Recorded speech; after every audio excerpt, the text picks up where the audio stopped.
I'm concerned about that for him, to be honest with you, because I think there's going to be a huge rotation out of U.S. Treasuries into countries' own sovereign currency and their own treasuries.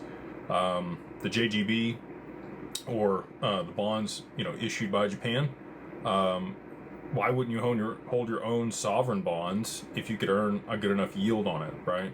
So that's the risk, and that's why I think you're going to see, U.S. Treasuries in droves flow onto the market. There'll be huge amounts of selling pressure, and when that happens, you're going to see yield spike in, on the bond yield for us here in the U.S. Now that'll be quelled once we have stable coins.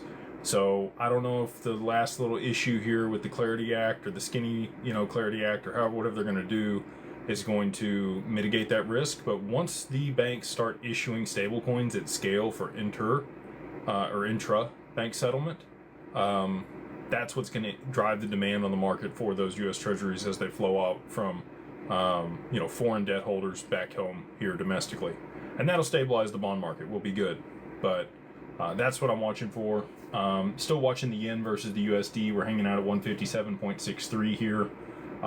The rails that they've kind of let this trade between, as far as the Bank of Japan goes, is about 160 on the downside, which is really the upside on the chart, and then 140 on the upside, or the downside on the chart. So if you look at that, we're pretty close to the 160 mark.